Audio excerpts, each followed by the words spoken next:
Hey everyone, it's Brianna Estrella, and I'm so excited to share this scrapbook process video with y'all today. I will be working with the new September 2025 kits, and I will be focusing on this Pocket Life stamp set. Now, I did use the main kit, and then I did use a paper from the 6x8 paper pack, but I'm mainly focusing on this stamp set.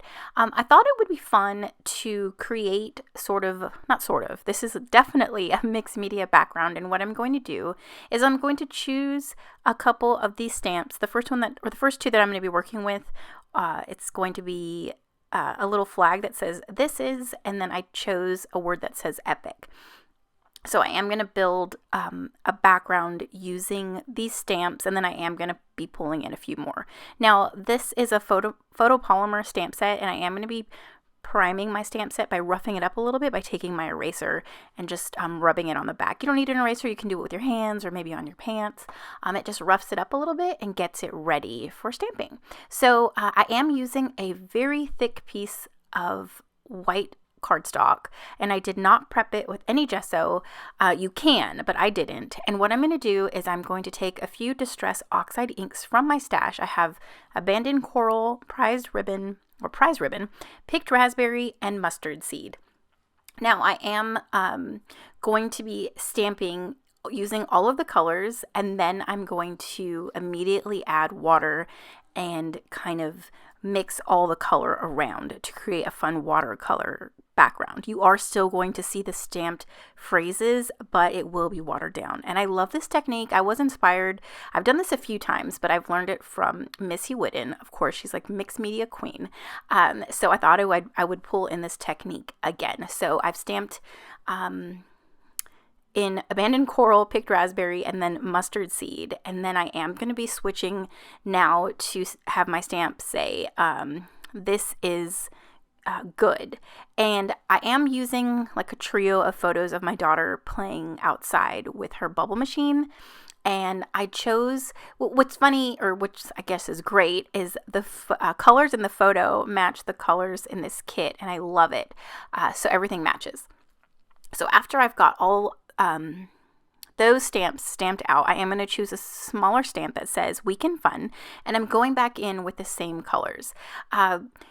If you're looking for new techniques, if you love to stamp but kind of struggle with incorporating stamps into your layouts, like your larger layouts, this is a fun technique.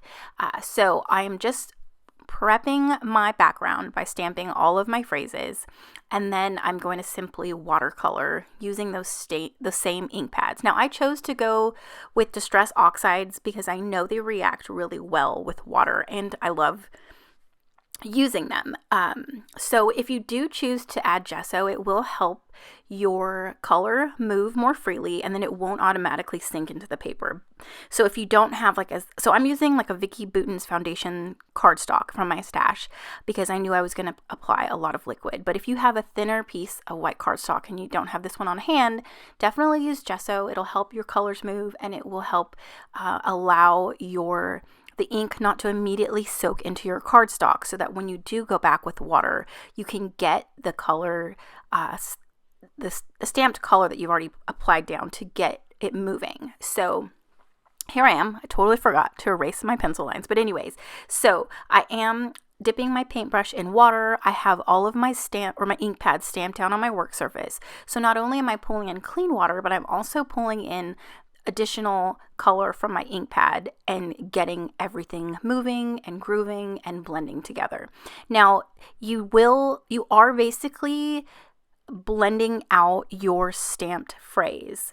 And that's why I stamped it so many times, because I did plan on blending it quite a bit and adding water and basically not getting rid of it, but allowing it to just blend and move.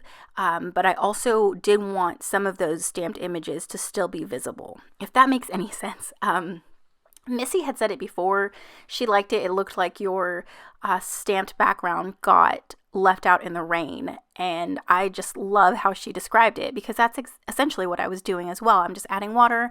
I wanted those stamped images to still be visible, but I also wanted to create just a fun colorful background as well. So I sped it up quite a bit because it was very repetitive. I'm basically doing the exact same thing, but then I'm also, blending it in and working with water and cleaning my brush and splattering and just really having a lot of fun. And what's even great is you could take it a step further, and if you don't want like a stamp background like this, you could allow it to dry and then you can punch out the shapes. Or if you don't want to do this, you can take the stamp, put the whole thing on a block and just stamp all over your background and then add water that way. So there's just a lot of different possibilities for this technique. So what I'm doing is I've taken a smaller stamp. It's a star from this stamp set, and I'm doing some generation stamping, adding more stamped images, but also it's allowing it to look like splatters, like star splatters. And I really enjoyed myself. I kind of got carried away because I loved it so much that I added so much stars. So by doing the generation stamping, you're getting the initial stamp, but then a lighter version of it as you keep pressing it onto your background without putting ink back onto it. And I love how it looks. I just look at it. It just looks so somewhat textured and just stars and just beautiful. So I'm going to hold it up close so you can get a quick little view. And this is so fun. I allowed it to dry overnight. I put magnets on it. But as you can see, because I had such a thick piece of cardstock, it didn't warp, and it turned out nice. All right, so I am going to work on the rest of my layout. I did pull out this 6x8 paper from the paper pack, and I am going to mat my photo using one side, and then I'm going to flip it over and mat it again and then tear it at the bottom. So I do love to distress the edges of my paper layers, and that's what I'm going to do here. And then I am going to also pop it up on foam tape. Now, this is where you kind of see me struggle because I worked really hard on that fun stamp background. I wanted to embellish, but I also didn't want to cover it up because I liked it so much. And what's so funny is when I initially had this design in mind, I planned on covering the majority of it up. But as I got to working with it, I was like, no, I don't want to cover it up. So you see me bringing in pieces and I'm like, no, I don't want to cover it up.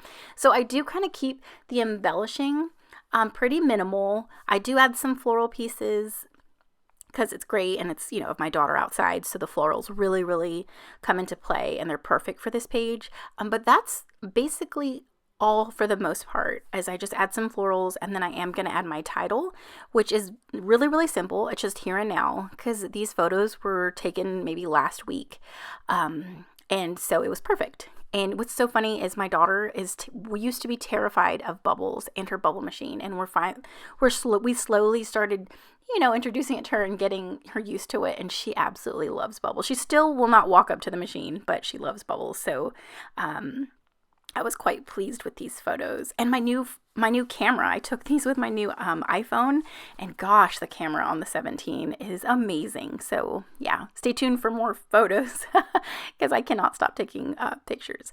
So yeah, I'm just pulling in some of these cardstock stickers. I cut that label in half and added one to the top left and then one to the bottom right. And then I am going to add a few of these black puffy circles. So here is an up close shot. It kind of goes pretty quickly of my embellishments and the rest of the page.